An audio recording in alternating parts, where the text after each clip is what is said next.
Welcome everyone to Too Good to Be True, and thank you for taking the time to listen. The subject for today's show is infamous acquittals. Before we start getting into details, let's just briefly talk about psychic insight and how we apply it. We choose a subject and research it, and based on that research, we determine what we think needs to be explained by creating a series of questions. Then Justina provides psychic insight to answer those questions. The psychic insight is narrated towards the end of the show. Accepting the psychic insight is a matter of individual belief. Now let's go through the disclaimers. Here are the disclaimers. Neither of us claim to have any expertise in any subjects that we discuss. We relate information we find through research and the psychic insight. We are always delighted to hear from the listeners. The show only lasts an hour. We don't have the time to present exhaustive research on any topic. This means that there will be information that we miss. We want to provide a basis for the psychic insight. We don't care if the theory turns out too good to be true, as the show name suggests. We are only interested in finding out more of the truth about topics. Spirit can only relate insight that is appropriate for our time and history. Free will cannot be affected. Only comments that are appropriate for our time can be given through the psychic insight. Much of the subject matter in shows may have already been covered many times in other media. We want to look into subjects in a new, different way and be thought-provoking. We are not so good with pronouncing names, we apologize. We have no opinion on the guilt or innocence of any defendant in any case we are to discuss. As three of the acquitted we are going to discuss are still alive, we may only receive limited answers, especially regarding guilt or innocence. And neither of us have any particular knowledge of criminal investigations, forensic science, or legal procedures. If we have misstated anything, we apologize. Why don't we start with Lizzie Borden, who was acquitted of murder in 1893, having been accused of killing her father and stepmother in 1892. 1892 was a long time ago. Why should anyone care about the outcome? Because the story of Lizzie Borden, who was 32 at the time of the murders, remains in popular culture and never seems to go away. The famous trials website includes a popular ditty about the victims, Andrew and Abby Borden. Lizzie Borden took an axe, gave her mother 40 whacks. When she saw what she had done, she gave her father 41. So, the popular belief is that Lizzie Borden killed her parents with an axe. What is the background to the story? The following is from the biography website. Quote, Lizzie Andrew Borden was born on July 19, 1860 in Fall River, Massachusetts, to Sarah and Andrew Borden. Soon thereafter, Sarah died. Andrew remarried 3 years later to Abby Durfee Gray. The family lived well. Andrew was successful enough in the fields of manufacturing and real estate development to support his wife and two daughters, Emma and Lizzie, and employ servants to keep the home in order. Both Emma and Lizzie lived with their father and stepmother into adulthood. The relationship between the Borden sisters and their stepmother, Abby, was not close. They greeted her as Mrs. Borden and worried that Abby's family sought to gain access to their father's money. Emma was protected over her younger sister, and together the two sisters helped to manage the rental properties owned by Andrew. The family attended the Congregationalist Church, an institution in which Lizzie was particularly involved. Unquote. What happened leading up to the murders? The following is from Wikipedia. The story starts in 1892 when the murders were committed. Quote, tension had been growing within the family in the months before the murders, especially over Andrew's gifts of real estate to various branches of Abby's family. After their stepmother's sister had received a house, the sisters had demanded and received a rental property, the home they had lived in until their mother died, which they purchased from their father for $1. A few weeks before the murders, they sold the property back to their father for $5,000, equivalent to $142,000 in 2019. The night before the murders, John Vinicum Morse, the brother of Lizzie and Emma's deceased mother, visited and was invited to stay for a few days to discuss business matters with Andrew. Some writers have speculated that their conversation, particularly about property transfer, may have aggravated an already tense situation. For several days before the murders, the entire household had been violently ill. A family friend later speculated that mutton left on the stove for use in meals over several days was the cause, but Abby had feared poisoning as Andrew had not been a popular man, unquote. What were the circumstances of the murders? Here's more from Wikipedia. Quote, John Morse arrived in the evening of August the 3rd and slept in the guest room that night. After breakfast the next morning, in which Andrew, Abby, Lizzie Morse, and the board's maid, Bridget Maggie Sullivan, were present, Andrew and Morse went to the sitting room where they chatted for nearly an hour. Morse left around 8:48 to buy a pair of oxen and visit his niece in Fall River, planning to return to the Borden home for lunch at noon. Andrew left for his morning walk sometime after 9 a.m.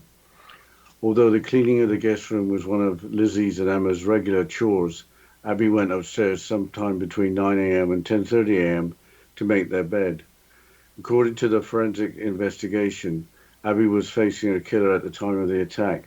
She was first struck on the side of the head with a hatchet, which cut her just above the ear, causing her to turn and fall down on the floor, creating contusions on her nose and forehead. Her killer then struck her multiple times, delivering 17 more direct hits to the back of her head, killing her, unquote. So Abby and Andrew were not killed at the same time, with Andrew having left for a walk. Again from Wikipedia. Quote, when Andrew returned at around 10:30 a.m., his key failed to open the door, so he knocked for attention. Sullivan went to unlock the door. Finding it jammed, she uttered an expletive. She would later testify that she heard Lizzie laughing immediately after this.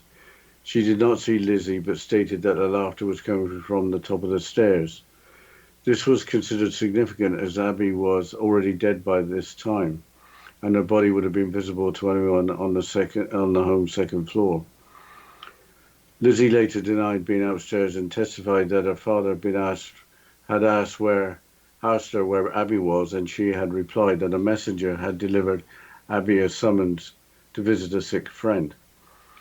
Lizzie stated that she had then removed Andrew's boots and helped him into his slippers before he lay down on the sofa for a nap, an anomaly contradicted by the crime scene photos which show Andrew wearing boots. She then informed Sullivan of a department store sale and permitted her to go, but Sullivan felt unwell and went to take a nap in her bedroom instead. Sullivan testified that she was in her third-floor room resting from cleaning windows when just before 11:10 a.m. she heard Lizzie call from downstairs, "Maggie, come quick, father's dead. Somebody came in and killed him." Andrew was slumped on a couch in the downstairs sitting room, struck 10 or 11 times with a hatchet-like weapon. One of his eyeballs had been split cleanly in two, suggesting that he'd been asleep when attacked. His still bleeding wounds suggested a very recent attack. Detectives estimated his death had occurred at approximately 11 a.m., unquote. Was the murder weapon found? More again from Wikipedia. Quote, in the basement, police found two hatchets, two axes, and a hatchet head with a broken handle. The hatchet head was suspected of being the murder weapon, as the break in the handle appeared fresh and the ash and dust on the head, unlike that on the other bladed tools, appeared to have been deliberately applied to make it look as if it had been in the basement for some time, unquote. So what happened at the trial? The biography website provides an outline. Quote, Lizzie was indicted on December 2nd, 1892. Her widely publicized trial began the following June in New Bedford. Lizzie did not take the stand in her own defense, and her inquest testimony was not admitted into evidence. The testimony provided by others proved inconclusive. On June 20th, 1893, Lizzie was acquitted of the murders. No one else was ever charged with the crimes, unquote. At the inquest held soon after the murders, Lizzie Borden had been prescribed morphine to help calm her nerves. This may or may not have led her to provide inconsistent testimony, but gathering useful physical evidence from a crime scene must have been difficult back then. I expect that in 1892, forensic science was pretty primitive. There was a complication. The crime scene was not protected, with thousands of townspeople visiting, with the result that any useful evidence would have been destroyed or made unreliable. During the week before her arrest, Lizzie Borden burned a dress that she claimed was stained with paint. Prosecutors later alleged that the dress was blood-stained and had been destroyed deliberately. What happened to Lizzie Borden after her acquittal. She was ostracized by the local community, dying of pneumonia on June the 1st, 1927, aged 66. She died with considerable wealth, leaving $30,000, approximately $600,000 in today's terms, to a local animal rescue. What is the next famous acquittal? O.J. Simpson in 1995, which involved interrupting regular broadcasts when the verdict was announced. We only have time to scratch the surface of the trial and the aftermath. Not everyone knows about O.J. Simpson. Who is he?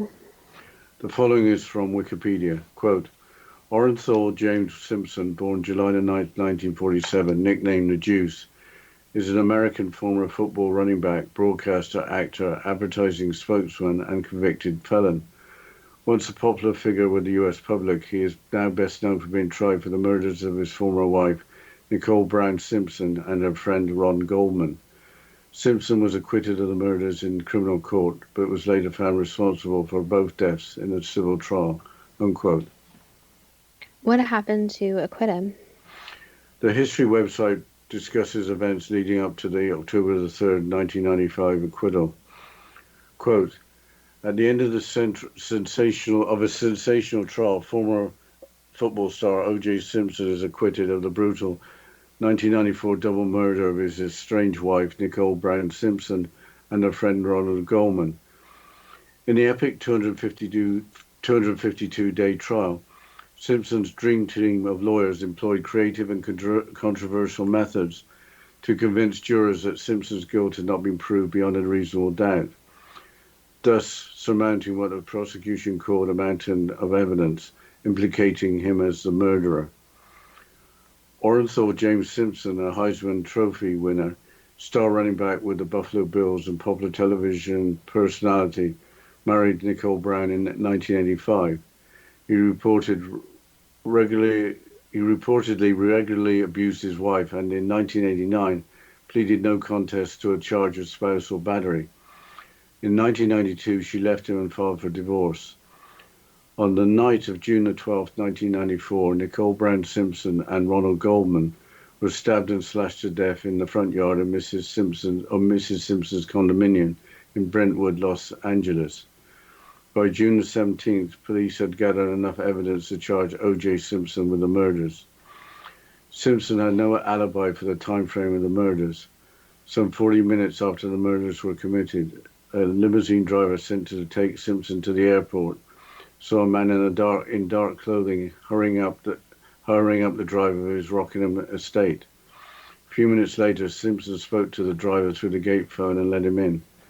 During the previous 25 minutes, the driver had repeatedly called the house and received no answer.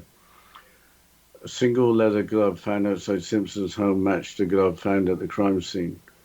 In preliminary DNA tests, blood found on the glove was shown to have come from Simpson and the two victims. After his arrest, further DNA tests would confirm this finding. Simpson had a wound on his hand, and his blood was a DNA match to drops found at the Brentwood crime scene. Nicole Brown Simpson's blood was discovered on a pair of socks found at the Rockingham estate. Simpson had recently purchased a stiletto knife of the type the coroner believed was used by the killer. Shoe prints in the blood at Brentwood matched Simpson's shoe size, and later were shown to match the type of shoe he had owned. Neither the knife nor shoes were found by the police. Unquote. What was the timeline of events for June 12, 1994? I think before we can go into that, we have to go into a break. Yes, we'll continue after this short break, and you're listening to Too Good to Be True with Justina Marsh and Pete Marsh on the X Zone Broadcast Network, www.xzbn.net.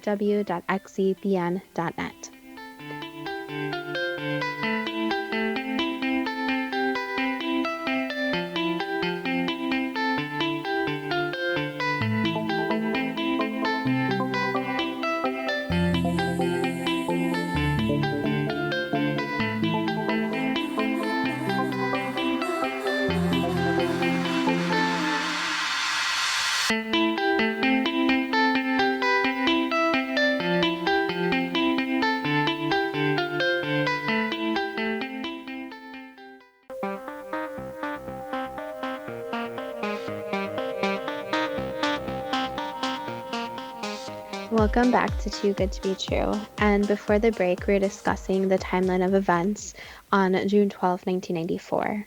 Dad, can you please continue? The biography website provides a timeline. Quote, 6:30 p.m. After attending her daughter's dance recital, Brown has dinner with friends and family at the Brentwood restaurant Mezzaluna, where Goldman works as a waiter. Brown's mother accidentally leaves her eyeglasses at the restaurant, and Goldman volunteers to stop by Brown's house to drop them off. 10:41 p.m. to 10:45 p.m. Brian Cato Kalin, who is Simpson's house guest at his Rockingham mansion just a couple of miles down the road from the Browns' home, hears a thumping noise on the opposite side of his wall and goes outside to investigate. 10:50 p.m. to 10:55 p.m. A neighbour spots Brown's white Akita by itself, barking with bloody paws. 11:01 p.m. Waiting since 10:25 p.m. Limousine driver Alan Park sees Simpson exit his house. A few minutes later, Park drives Simpson to the Los Angeles International Airport, LAX, for his flight to Chicago. 11:45 p.m. Simpson takes off to Chicago. 12:10 a.m. Brown's dog leads neighbours to the dead bodies of Goldman and Brown, which lie near the gate. 4:15 a.m. Simpson checks into a hotel in Chicago. 4:30 a.m. Police arrive at Simpson's Rockingham mansion to inform him of Brown's death, but instead discover the blood-stained Bronco and a bloody glove that matches one found near Goldman's body. 10:45 a.m. With a search warrant in hand, the police search Simpson's mansion and find even more blood traces on the property, including in his Bronco. 12 p.m. Returning to Los Angeles after being informed of Brown's death, Simpson arrives at his mansion where he is handcuffed and taken into the police station, where he is questioned for hours. Unquote. According to the history website, blood, hair, and fibers from Brown and Goldman were found in Simpson's car and at his home. Simpson flew to Chicago to play golf at a corporate convention. What happened at the trial? Here's more from the history website.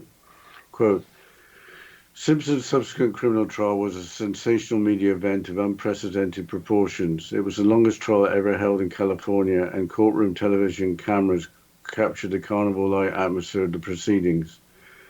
The prosecution's mountain of evidence was systematically called into doubt by Simpson's team of expensive attorneys, who made the dramatic case that their client was framed by unscrupulous and racist police officers.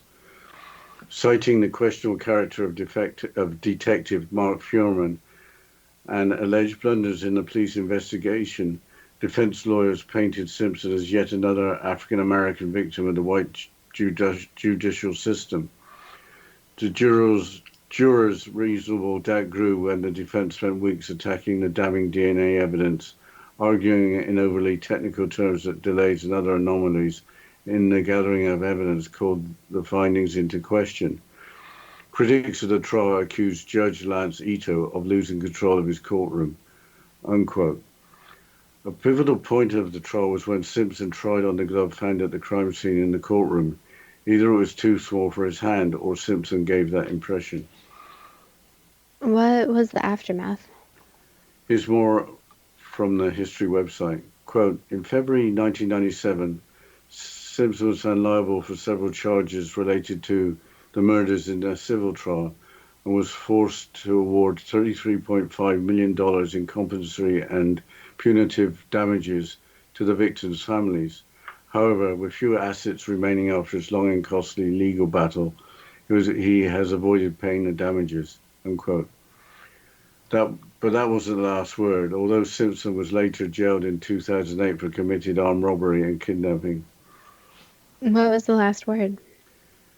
It was a ghostwritten book with O.J. Simpson as co-author with Pablo Fanjavis entitled If I Did It, Confessions of the Killer, published in 2007. Here's part of a purchaser's review from an internet marketing website. Quote, he's not speaking in a straightforward, honest fashion, but reveals a lot in coded detail.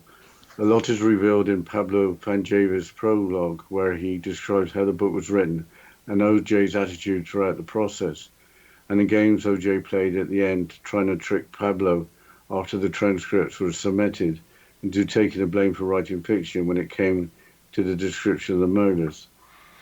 Years later, it would actually come to fruition that O.J. would try to pull off the scam of attacking his own book. If one goes to ojsimpson.co, they'll find a video attempting to debunk this book by pointing out the inaccuracies that O.J. planted in it. Pablo called O.J. on this scam. O.J. denied that he was trying to do it and then attempted it years later, thinking that no one will remember, I guess. And basically, people don't remember. O.J. exposes the fact that someone actually was with him at the murder site. I believe this to be true. The autopsy showed that there were 2 knives used in the killing of Goldman. It also shows that Goldman landed a lot of punches via his bruised up knuckles and the fact that he was a karate expert. Yet outside of a small cut on his left middle finger, O.J. had no bruise or signs that he'd been in any fight at all. But O.J. lied about a lot of obvious little details. He parked in Nicole's back driveway, not across the alley from her place. He probably used stolen house keys to get into the back gate rather than just push the gate open because the lock didn't work. Also, Ron Goldman did not also enter the back gate, as O.J. writes, unquote. The Goldman family gained the rights to Simpson's book If I Did It as part of the civil case. The book had been cancelled at the time. It was originally published with the Goldman family being listed as a contributor. Could Simpson be retired on the basis of the content, or retried, on the basis of the content of the book? The principle of double jeopardy means that for someone to be charged again for an offence that they have been previously acquitted of, that there must be new and compelling evidence. The book is just a book and is not evidence. The title is If I Did It, which is not an admission of guilt. Moving on, what is the next acquittal? The actor Robert Blake, who was described by Wikipedia, quote, Robert Blake, born Michael James Gubitosi, September 18, 1933, is an American actor. He's known for his starring roles in the film In Cold Blood and the US television series Beretta, unquote. Blake was tried and acquitted of the 2001 murder of his second wife, Bonnie Lee Bakley, in 2005. In November of the same year, he was found liable for her wrongful death in a California civil court. What was the background behind Bonnie Bakley's murder? An unhappy marriage, apparently. The history website indicates that Blake had not been a willing husband. Quote, during the criminal trial, Blake's defense team portrayed the aging actor as a rather pathetic figure and argued that Bakley had a pattern of sending letters and nude photos of herself to famous men and had trapped Blake into marrying her by becoming pregnant. The couple's daughter Rose was born in June 2000, and though Bakley initially claimed that the child was fathered by Christian Brando, son of the celebrated actor Marlon Brando, a paternity test proved that the baby was Blake's. Blake and Bakley married in that November. Their brief unhappy union lasted until May 4, 2001, when Bakley was shot to death as she sat in a car outside a Los Angeles restaurant, unquote. How did the murder occur? The Englert Forensics website provides the sequence.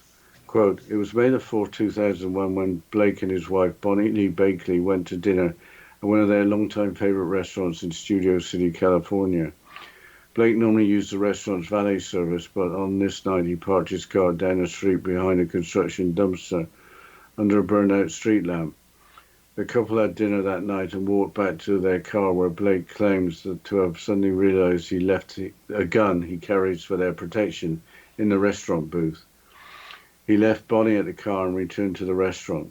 Blake claims that when he returned into the car after retrieving the gun, he found his wife Bonnie slumped in the passenger seat, bleeding copiously from 2 gunshot wounds, one to her right cheek and one to her shoulder. Blake ran to the nearby residences and found Sean Stanek, a filmmaker, and asked him to call 911, then returned to the restaurant for more help. Bonnie Lee Bakley died in the car a short time later.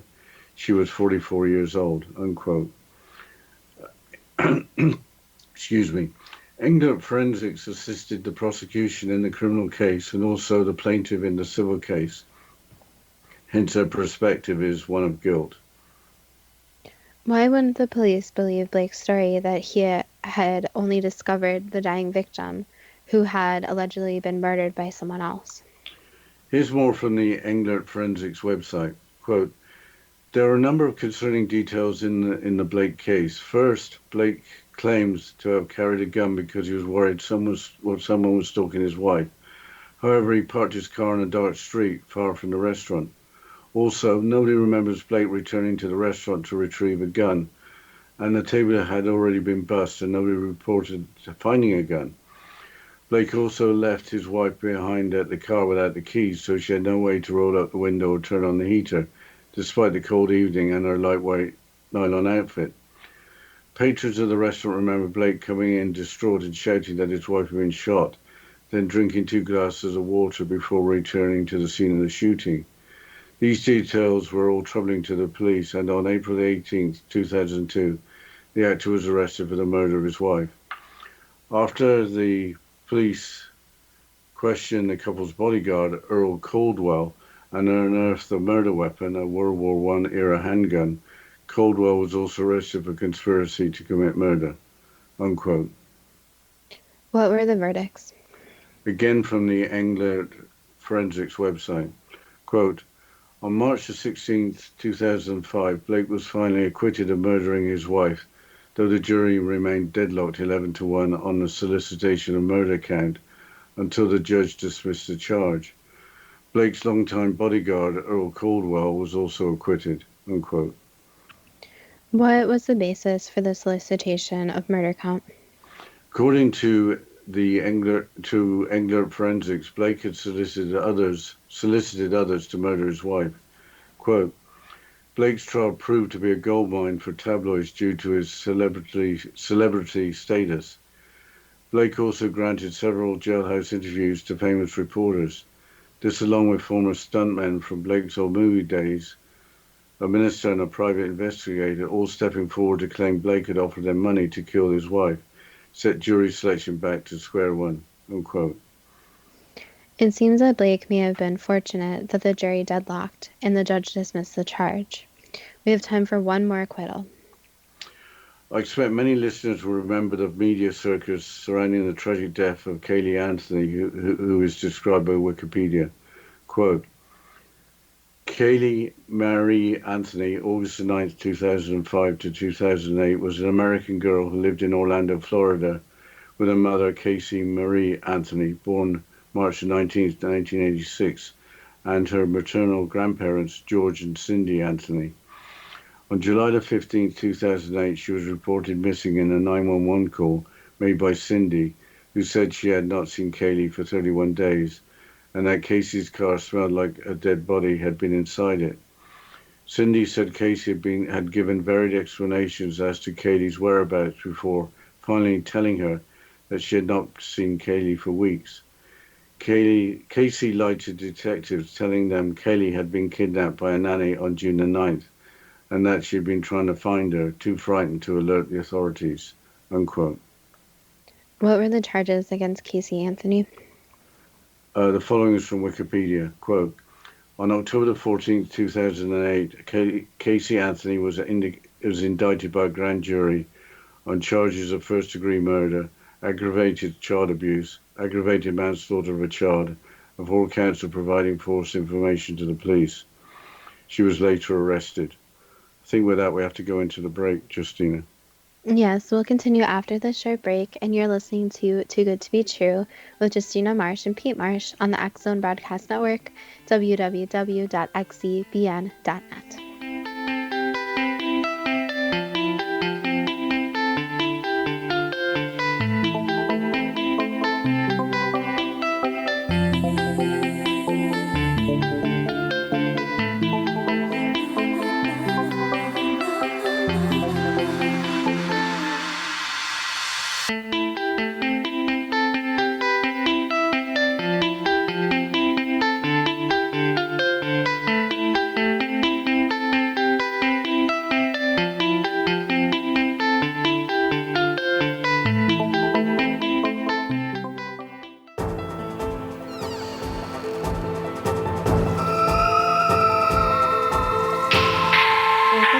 too good to be true.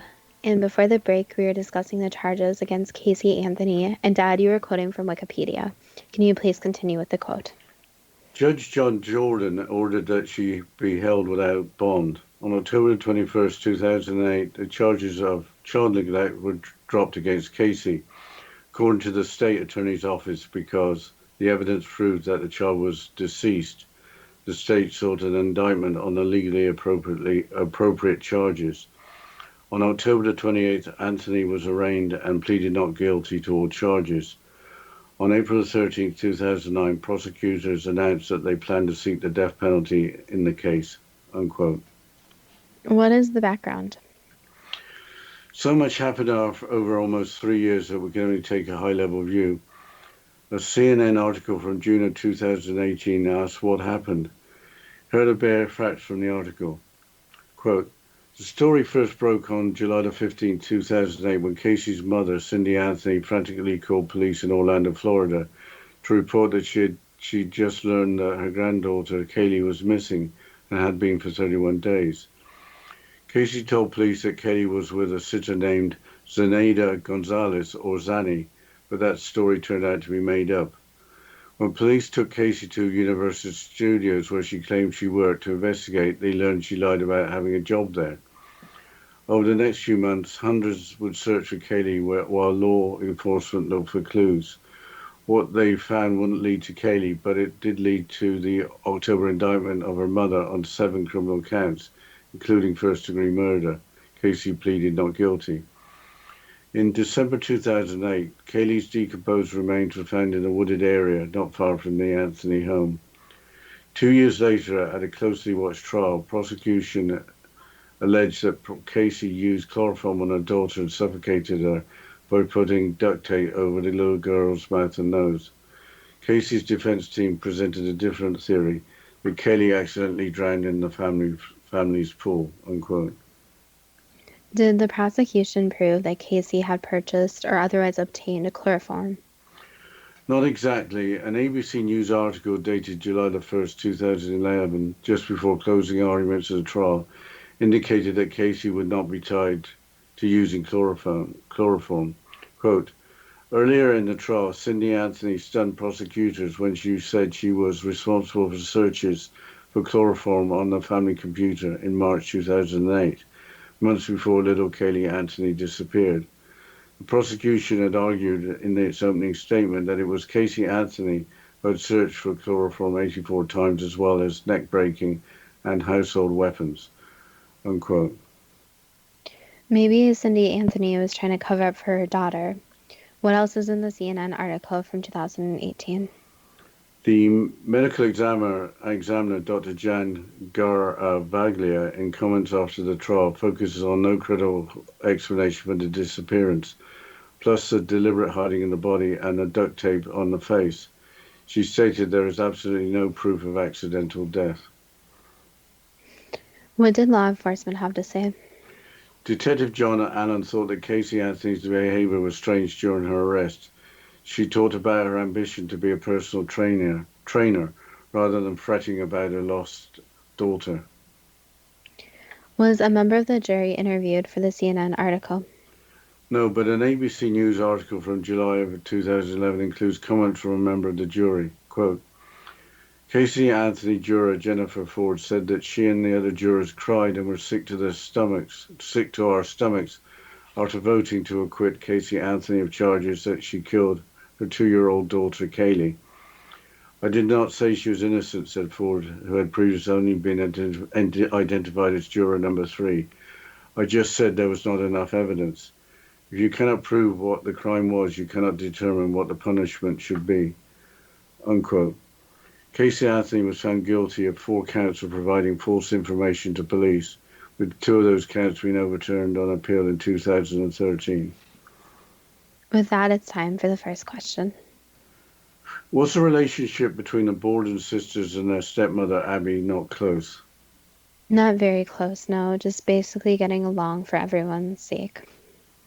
What was the relationship like between the Borden sisters and their father, Andrew? It was closer, but not necessarily very close, so they would discuss some things, but not all. Was Emma protective of her younger sister Lizzie? Yes. Why was Lizzie particularly involved in the Congregationalist church? Basically, as a place to feel included in something and try to share the similar beliefs. So, somewhere that felt safe. Why did Andrew gift real estate to various branches of Abby's family, with his wife Abby receiving a house? Basically, just to be generous, so no ill intentions.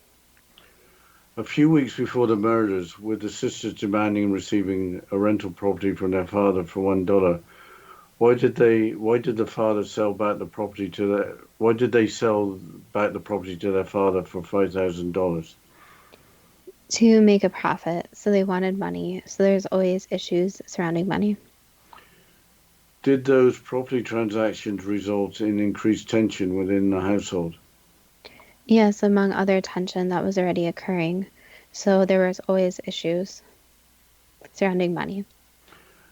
For several days before the murders, had the entire household been violently ill?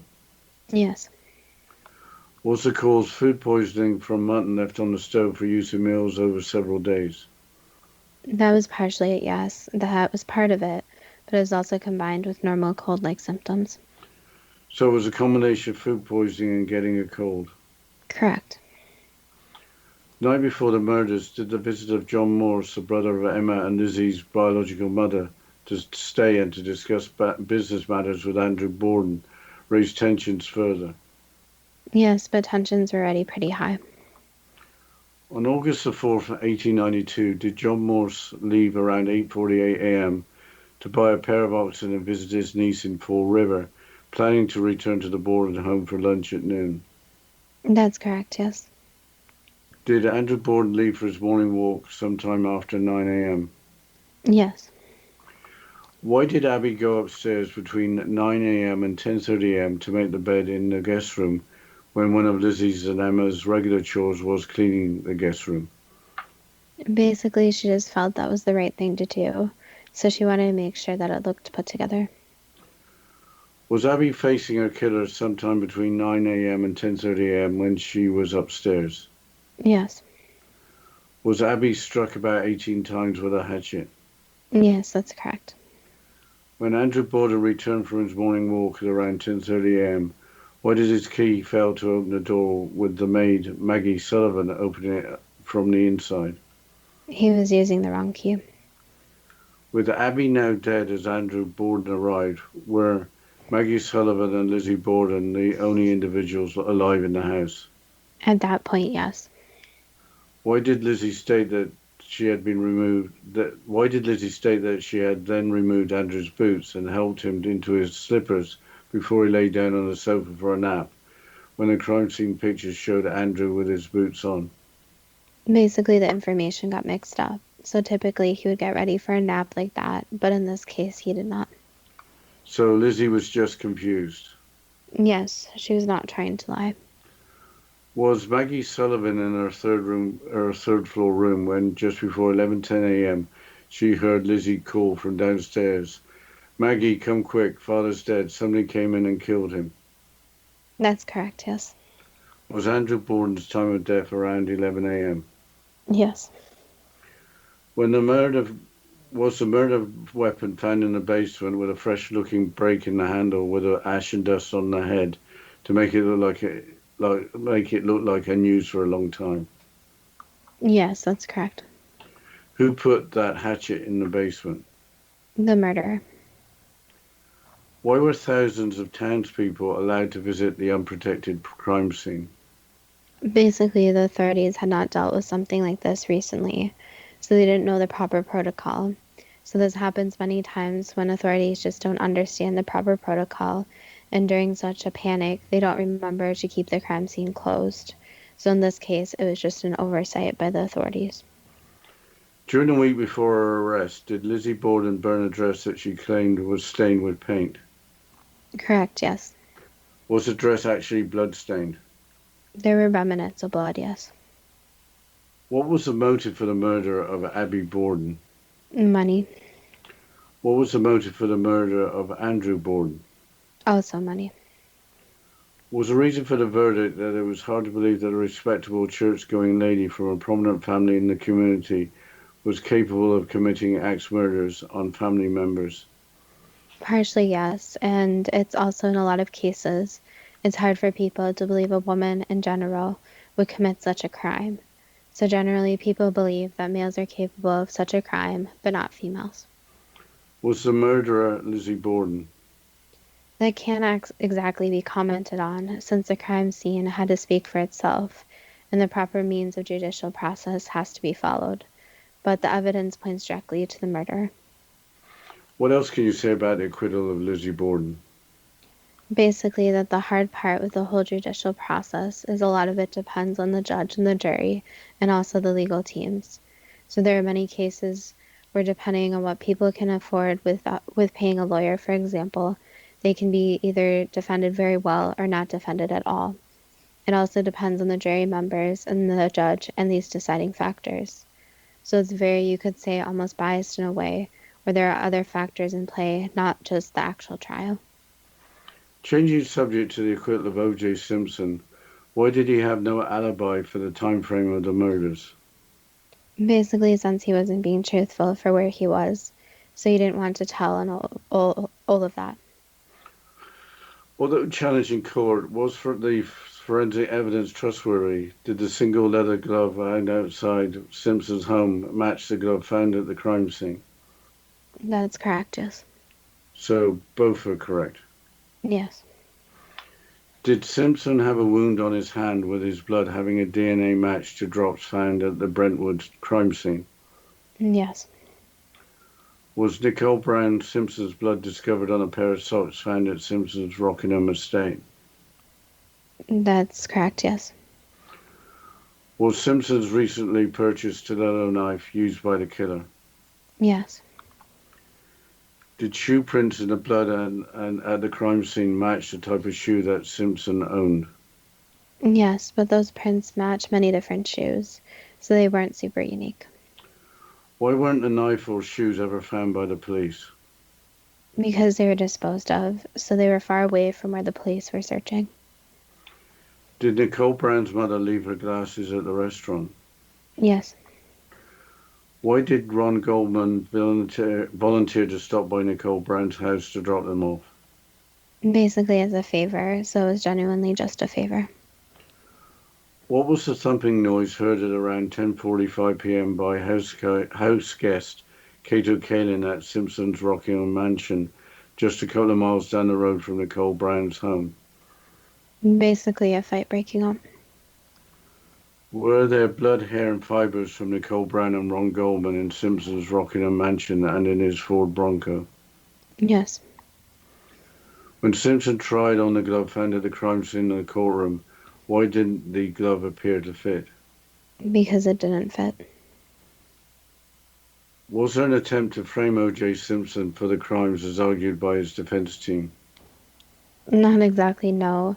There wasn't really an attempt to, but it was also difficult since they previously had a relationship, though there was evidence that would be found in anybody who had a relationship in the vehicle, house, etc.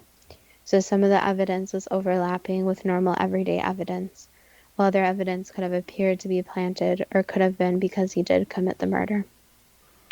What was the motive for the murder of Nicole Brown?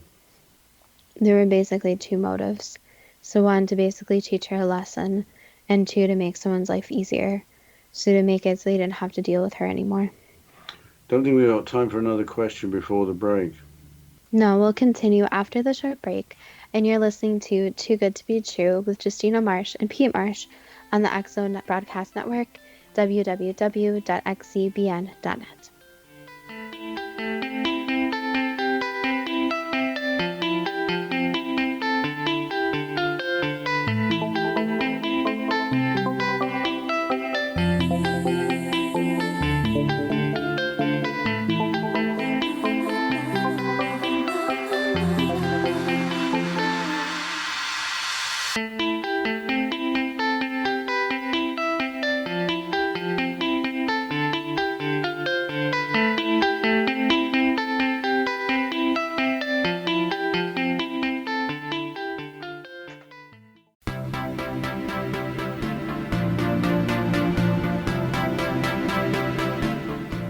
Welcome back to Too Good to Be True. And before the break, we were going through the questions and the psychic insight, and we were discussing the trial of O.J. Simpson. Dad, can you please continue with the questions? What was the motive for the murder of Ron Goldman? He just knew too much. Did Ron Goldman witness the murder of Nicole Brown? Yes. Why did Simpson co-author the book If I Did It, Confessions of the Killer, published in 2007? Just to make money. He thought it was ironic in a way. Is there a lot of detail coded into the book? Yes and no. There's some information. But again, he viewed the whole thing in kind of an ironic way. So there is false information. Did Simpson try to trick his co-author, Pablo Fenjavis, into taking the blame for writing fiction when it came to the descriptions of the murders? Yes. Did Simpson try to debunk the book after it was published? Yes. Was Simpson seen by a witness at the murder scene? That's what the witness claims, yes, is that they saw someone fitting his description. Did the autopsy show that there were 2 knives used in the killing of Ron Goldman? Yes. Was there more than one assailant responsible for the deaths of Nicole Brown and Ron Goldman? Yes, there were. If Ron Goldman landed a lot of punches being a karate expert, why did Simpson, outside of a small cut on his left middle finger, have no bruises nor signs that he'd been in any fight at all? There's one piece of evidence that points to that. He either didn't do it or he wasn't the only one involved. In the book, did Simpson lie about various obvious details? Yes. What else can you say about the acquittal of O.J. Simpson? That a large population of people believe he did commit the murder. But again, it's hard to really put someone away for murder since the evidence has to be beyond a reasonable doubt. So in this trial, there were just too many questions, including, for example, the glove not fitting, which would have been an obvious detail. But it also has to be taken into account that there are multiple people that the glove may have been fitting the other person and not OJ or anyone else. So the evidence was just you could say, too slim in this case, where if it could be proven there were multiple assailants, the trial might have went further. Changing subject to Robert Blake, when visiting the restaurant in Studio City, did Blake park the car down the street behind a construction dumpster under a burned-out street lamp? Yes. After the couple had walked back to their car, did Blake go back to the restaurant to retrieve the gun he carried for their protection? That's correct, yes. Did he retrieve the gun from the restaurant? Yes. Did Blake leave his wife behind in the car without the keys so she had no way to roll out the windows or turn on the heater? He was in such a hurry to go back and grab the gun, he didn't think. When Blake returned to the restaurant to get more help after his wife had been shot, did he drink 2 glasses of water? Yes. Who owned the murder weapon, a World War I era handgun? A gun collector. Why was the couple's bodyguard, Earl Caldwell, arrested for conspiracy to commit murder? There was evidence that linked him directly to the murder. What was the motive for the murder of Robert Blake's wife, Bonnie Lee Bakley? Basically, you could say it was just a convenience, so it was easier with her dead compared to her alive. There seemed to be a lack of both eyewitnesses and of physical evidence. Was this the case? That's correct, yes. Why was there a lack of eyewitnesses? Surely gunshots from close to a car in a street, should have alerted some individuals to see what was happening. Basically, a lot of people figured that other people would rush out and see what was happening. There was kind of the bystander effect where everyone believed everyone else would be taking care of it. Why was there a lack of physical evidence, such as fingerprints? Was evidence hidden or destroyed? More hidden, so the murderer knew what they were doing and not to leave this physical evidence behind. Why did the jury decide to find Blake not guilty? There wasn't enough evidence, so there wasn't beyond a reasonable doubt that it was his fault. Besides a hung jury, why did the judge dismiss the solicitation of murder count when apparently several individuals claimed that they were offered money by Blake to kill his wife? There wasn't actual proof, so it was kind of a he said, she said account.